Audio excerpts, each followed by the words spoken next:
बच्चों, good morning. अभी इससे पहले आपको मैंने classification of audio visual aids बताया था और उसमें आपको मैंने बताया था कि जो विजुअल एड्स होते हैं जिन्हें दृश्य साधन कहते हैं, उनको हमने दो भागों में बांटा। ठीक है, दो पार्ट्स कौन कौन से हैं? एक प्रोजेक्टेड विजुअल एड्स, दूसरा नॉन प्रोजेक्टेड विजुअल एड्स। ठीक है, तो प्रोजेक्टेड जो विजुअल एड्स होते हैं उनके अंतर्गत मैंने आपको बताया था कि कौन कौन से आएंगे। ठीक है, आपको याद है? मैं फिर से रिपीट कर दे रही हूँ कि प्रोजेक्टेड विजुअल एड्स का अर्थ होता है वे विजुअल एड्स जिनको प्रक्षेपण के माध्यम से देखा जाए।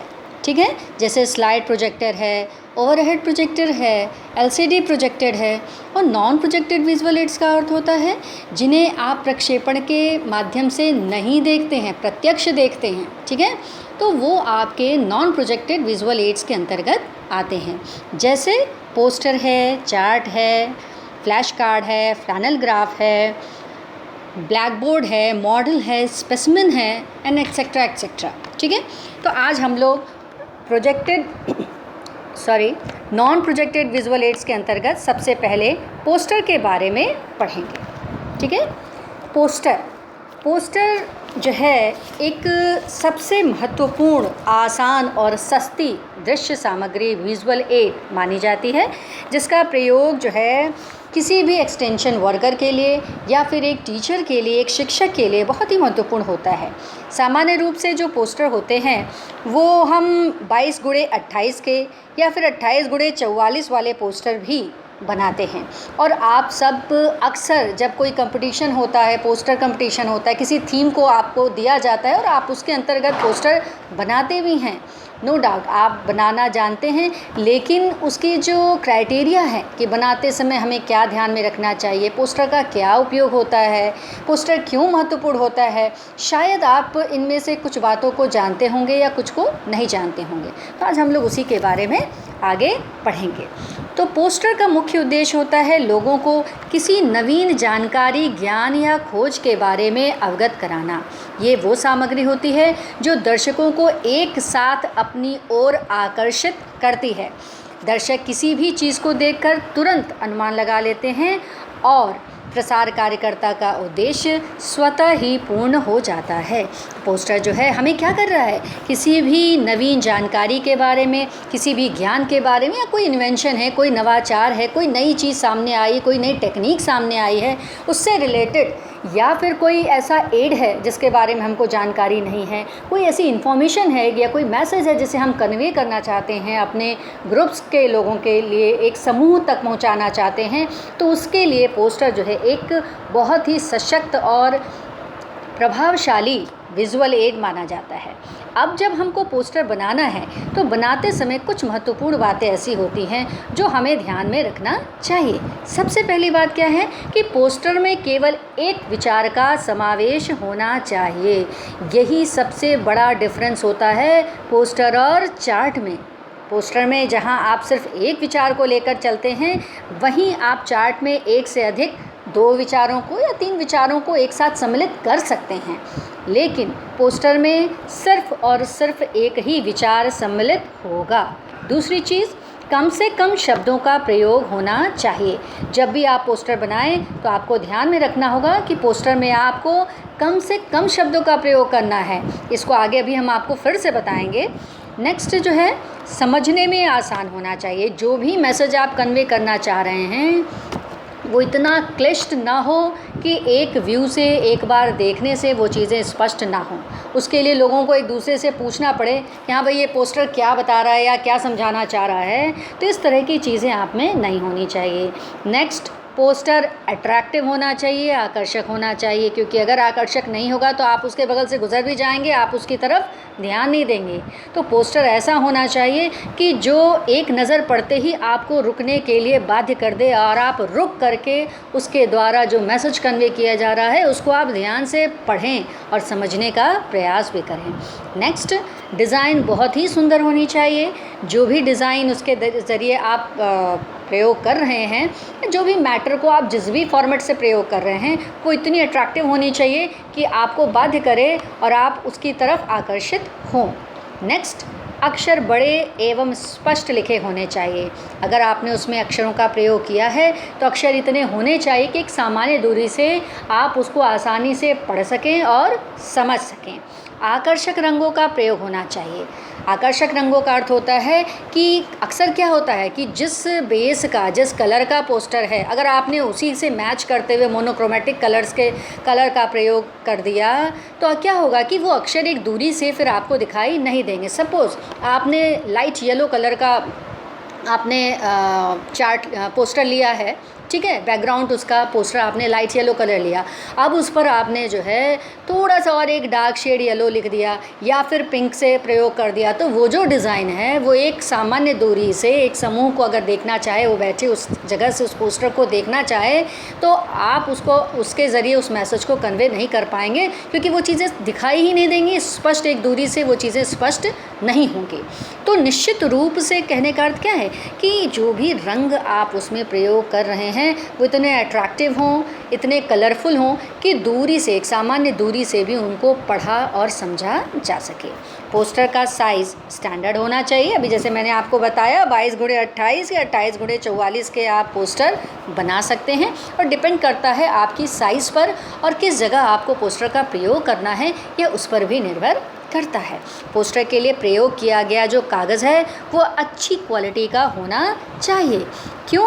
क्योंकि अगर कागज़ अच्छी क्वालिटी का नहीं है तो आपने एक बार बनाया, अब आपने उसको फोल्ड करके रखा, तो फिर क्या होगा कि वो जो है पोस्टर वहाँ पर ख़राब हो जाएगा, और ख़राब होने के साथ ही आप उसको फिर दोबारा अगर कहीं डिस्प्ले करना चाहेंगे तो आप उसको आसानी से डिस्प्ले नहीं कर पाएंगे। तो इसके लिए ज़रूरी क्या है कि जो कागज़ पेपर आपने प्रयोग किया है वो पेपर ऐसा हो जिससे कि आपको कुछ दिनों तक आप उसको रखना भी चाहें तो उसको आसानी से रख सकें और आपको समझ में आ सके। ठीक है, कुछ दिन के बाद आप पुनः उसका प्रयोग कर सकें। ठीक है, यहाँ तक समझ में आया। अब आपको मैं नेक्स्ट जो वो है आपको बताऊंगी कि पोस्टर, अभी मैंने आपको बताया कि मुख्य रूप से क्या क्या चीज़ें, लेकिन बेसिकली हमको अगर पोस्टर बनाना है तो बनाने के लिए हमको 6 बातों पर विशेष ध्यान देना चाहिए। दृष्टांत चित्र तथा तस्वीर, शब्दों का व्याख्यान, रंग, जगह, खाका और चारखाना या चेक। ठीक है, तो बच्चों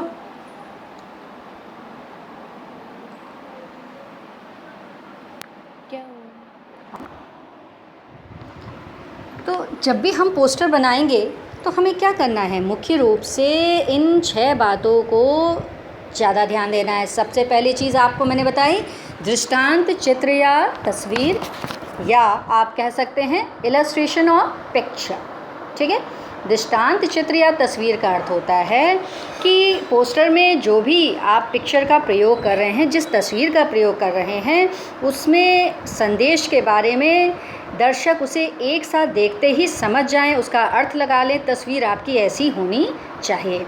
इसीलिए जब भी आप सिलेक्शन करें अपने पिक्चर्स का या फिर उसके ज़रिए किसी थीम का जो आप रिप्रेजेंट करना चाह रहे हैं अपने पोस्टर के माध्यम से, तो आपको ये ध्यान रखना है कि जो फालतू चीज़ें हैं उसको आपको पोस्टर में से हटा देनी है। नहीं तो इससे क्या होगा कि वो उसके प्रभाव को कम करेगा और पोस्टर का जो प्रभाव है वो कम हो जाएगा। पोस्टर में बहुत ज़्यादा लाइंस इत्यादि का प्रयोग भी नहीं करना चाहिए, और एक प्रयास ज़रूर होना चाहिए कि जिस चित्र का आप इस्तेमाल कर रहे हों उसे आप एकदम बिल्कुल सेंटर में लगाएं। जिस पर आपको मेन फोकस करना है उसको आपको बिल्कुल सेंटर में रखना है, जिससे कि उसका महत्व जो है स्पष्ट हो सके और श्रोता और दर्शक जो हैं उसको देख करके आसानी से समझ सकें। श्रोता और दर्शक कौन है? अगर एक टीचर इस एड का प्रयोग कर रहा है तो आप दर्शक हैं, आप स्टूडेंट उसके दर्शक हैं। ठीक है, नेक्स्ट जो है शब्दों का व्याख्यान, और you can say caption in word. अब शब्दों का व्याख्यान का क्या अर्थ है? पोस्टर बनाते समय हमें ये ज़रूर ध्यान रखना चाहिए कि हमारे जो व्याख्यान होते हैं, कैप्शन, जब हम पोस्टर बनाते हैं तो हम क्या करते हैं, कोई ना कोई एक कैप्शन उसको ज़रूर देते हैं। सपोज़ आपने फैमिली प्लानिंग का पोस्टर बनाया, ठीक, अब आपने उसमें जो भी चित्र प्रयोग किए, जो पिक्चर्स प्रयोग की, उसके साथ आपने लिख दिया, एक कैप्शन लिखा, छोटा परिवार सुखी परिवार। ये क्या है? यही आपका कैप्शन है, जिसे आप शब्दों का व्याख्यान कह रहे हैं। तो जब भी हम पोस्टर में शब्दों के व्याख्यान का प्रयोग करते हैं तो वो 5-6 शब्दों से अधिक नहीं होना चाहिए। 5 से 6 शब्दों का जो व्याख्यान होता है वो अच्छा माना जाता है। ठीक है। कैप्शन का प्रयोग कभी भी खड़े रूप में अर्थात वर्टिकल फॉर्म में नहीं करना चाहिए, हमेशा वो हॉरिजॉन्टल फॉर्म में समानांतर रूप में ही होना चाहिए। दूसरी चीज़ कि शब्दों का जो व्याख्यान है वो संरचना को तोड़ते हुए नहीं होना चाहिए, ब्रेक नहीं होना चाहिए। 2 लाइन एक शब्द आपने लिखा, फिर एक शब्द उसके नीचे लिखा, फिर एक शब्द उसके नीचे लिखा, इस फॉर्म में नहीं होना चाहिए। ठीक है। फिर से हम रिपीट कर रहे हैं कि ये व्याख्यान कैसा हो, शब्दों का व्याख्यान 5 से 6 शब्दों से अधिक नहीं। दूसरी बात, हमेशा हॉरिजॉन्टल फॉर्म में, वर्टिकल नहीं।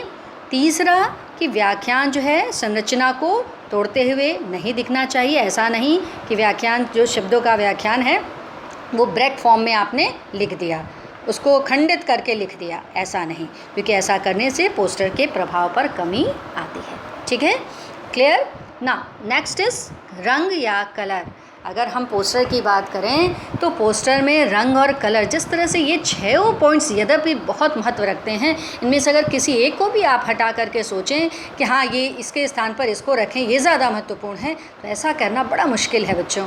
क्योंकि रंग की अगर हम बात करें तो रंग भी सबसे अधिक महत्वपूर्ण है। आप पोस्टर बनाएं, अगर उसको रंगहीन कर दें तो वो देखने में कैसा लगेगा, उसकी तरफ ध्यान ही नहीं किसी का जाएगा। इसीलिए पोस्टर में जो रंग होता है उसका बहुत महत्व होता है, और रंग भरते समय यह देखना चाहिए कि किस तरह का संदेश है, किन लोगों के लिए बनाया गया है, और उसके अनुरूप रंगों का प्रयोग भी करना चाहिए। जहाँ तक हो सके रंग जो हैं वो आकर्षक होने चाहिए, और जो सेंटर का रंग होता है वो सबसे उत्तम और आकर्षक होना चाहिए।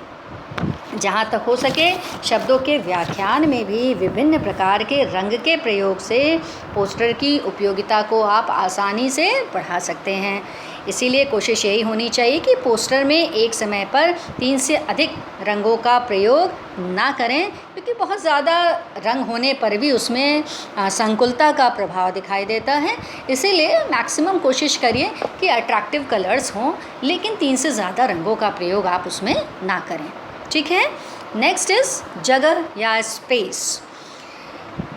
पोस्टर में संदेश के लिए स्थान का प्रयोग निश्चित होता है। अगर आपको एक पोस्टर में चित्र और शब्दों का समावेश एक अनुपात से अधिक दिखाई देगा, ठीक है, तो क्या होगा, उसका जो पोस्टर की उपयोगिता है उस पर विपरीत प्रभाव पड़ेगा।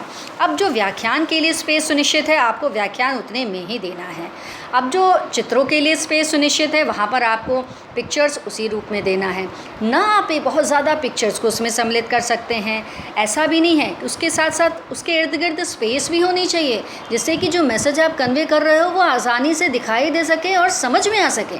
बहुत ज़्यादा उसमें भीड़ भाड़ का अर्थ है बहुत ज़्यादा तत्वों को सम्मिलित करना, ऐसी चीज़ें उसमें नहीं होनी चाहिए, क्योंकि ऐसी परिस्थिति में जो दर्शक हैं वो निर्णय ही नहीं ले पाते हैं कि कौन सी चीज़ को आप ज़्यादा एम्फेसिस कर रहे हैं, किस पर प्रभाव आप ज़्यादा डालना चाह रहे हैं, और कौन सा मैसेज आप मुख्य रूप से दर्शकों तक पहुंचाना चाह रहे हैं। इसीलिए पोस्टर में जो स्पेस होती है वो भी होनी चाहिए। खाली स्थान का प्रयोग जो है निश्चित होना चाहिए, और वही जो है पोस्टर के प्रभाव को बढ़ाता है।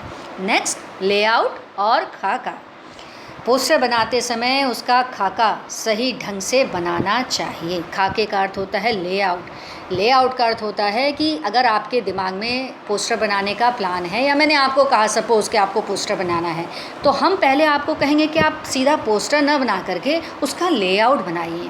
लेआउट का अर्थ होता है कि पोस्टर में आपको जिन बातों को, जिन तत्वों को सम्मिलित करना है, उन तत्वों को आप एक छोटे पेपर पे, छोटे आकार के पेपर पर उसी रूप में बनाएं, है ना। उसका पूरा खाका तैयार करें कि किस जगह पे आपको किन वस्तुओं को रखना है, कितनी स्पेस देनी है, कैसे कैप्शन लिखना है, कौन से रंग भरने हैं, और कितना आपको उसके लिए जगह की ज़रूरत है। ठीक है। तो इससे क्या होता है कि जब वो चीज़ें आप शॉर्ट उसमें बनाते हैं, एक लेआउट फॉर्म में बनाते हैं, तो देख करके उससे जानकारी स्पष्ट हो जाती है कि कहाँ पर क्या चीज़ें सही हैं, उचित अनुपात में हैं या नहीं, और अगर कोई उसमें कमी है तो आप उससे अवगत हो जाते हैं और तुरंत आप अपने उस लेआउट में उसको आसानी से सुधार सकते हैं, क्योंकि पोस्टर बनने के बाद उतनी मेहनत करने के बाद उसमें सुधार करना बहुत ही मुश्किल होता है बच्चों। और लेआउट बनाने से हमें अपनी ही बनाई हुई चीज़ का पूरा खाका, पूरी पिक्चर हमारे सामने आ जाती है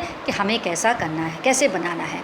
और यही लेआउट जिनको भी मैं पोस्टर दूंगी या चार्ट दूंगी बनाने के लिए, उनको ये लेआउट बना करके ऐसे ही जैसे लेआउट मैं समझा रही हूँ इसी फॉर्म में लेआउट बना करके उसका अपनी फाइल में उनको लगाना पड़ेगा। ठीक है, तो इसलिए ये चीज़ समझ में आ गई आपको कि लेआउट क्या है। ओके, नाउ नेक्स्ट इज़ चारखाना या चेक।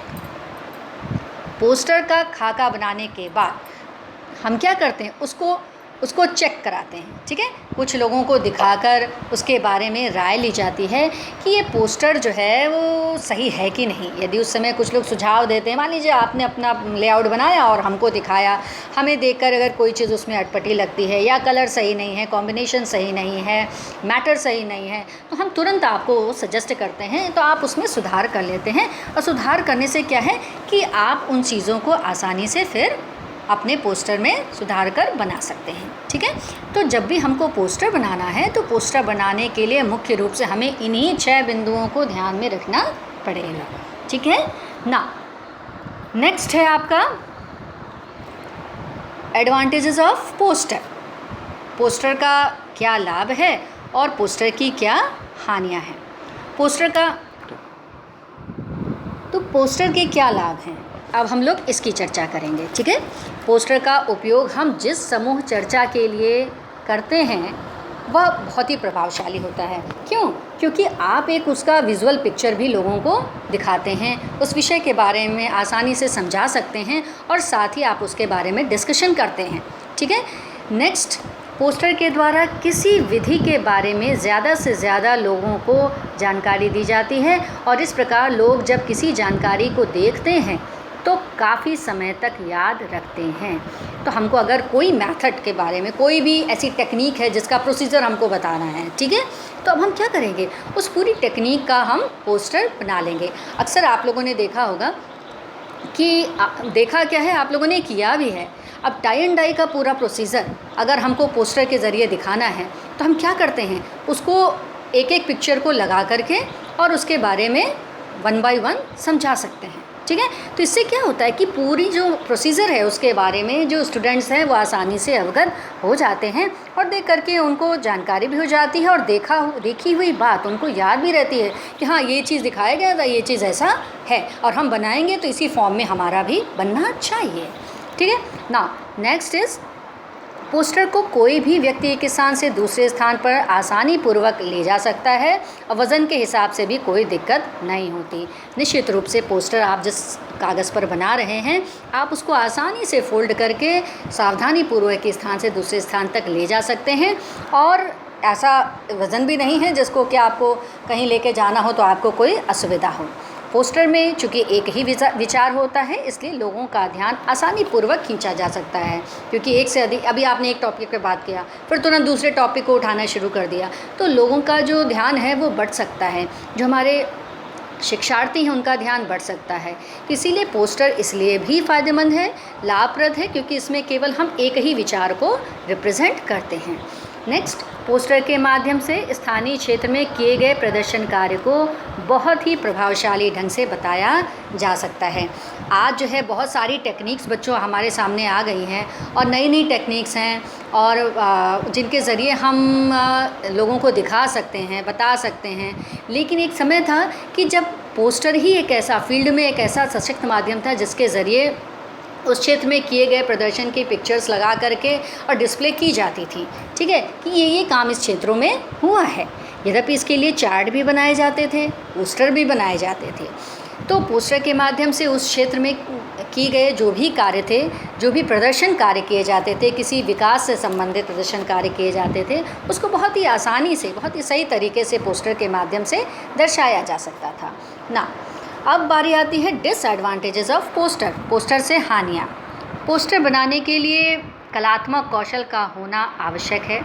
यदि व्यक्ति में कौशल की कमी है तो वह स्वयं नहीं बन सकता और इस प्रकार पोस्टर बनाना थोड़ा कठिन कार्य तो अवश्य है।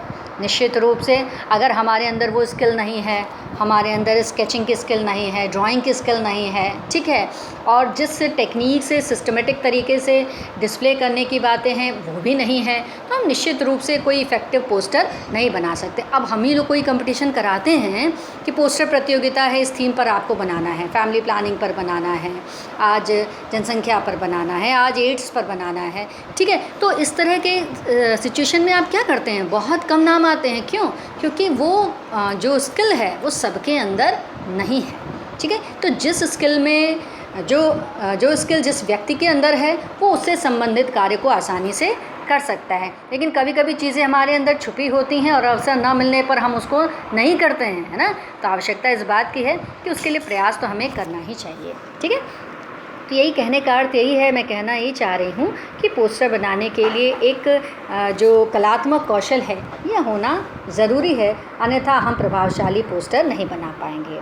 दूसरी चीज़, पोस्टर में केवल चूँकि एक ही विचार को अंकित किया जाता है, इसलिए हर बार नया पोस्टर बनाना भी थोड़ा मुश्किल काम है।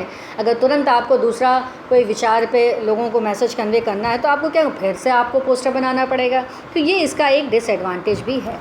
तीसरी चीज़ कि पोस्टर कागज़ पर बनाया जाता है, इसलिए उसके फटने व नष्ट होने का डर हमेशा बना रहता है। निश्चित रूप से ये एक बहुत बड़ा इसका डिसएडवांटेज है कि अगर आपको उसको फिर रीयूज़ करना हो तो आप 1 से 2 बार कर सकते हैं, लेकिन बार बार जब आप उसको फ़ोल्ड करते हैं तो क्या होता है, वहाँ से पोस्टर जो है वो उस पर रैशेज़ आने शुरू हो जाते हैं और फिर वो देखने में प्रभावहीन लगने लग जाता है। तो बच्चों, आज मैंने आपको बताया advantages of poster and disadvantages of poster, ठीक है। तो पोस्टर से रिलेटेड आपको सारी मुख्य जो बातें थी मैंने आज आपको बताई, और मुझे उम्मीद है कि अगर आपको इसमें कोई दिक्कत हो रही है तो आप मुझे तुरंत मैसेज करेंगे। Okay girls.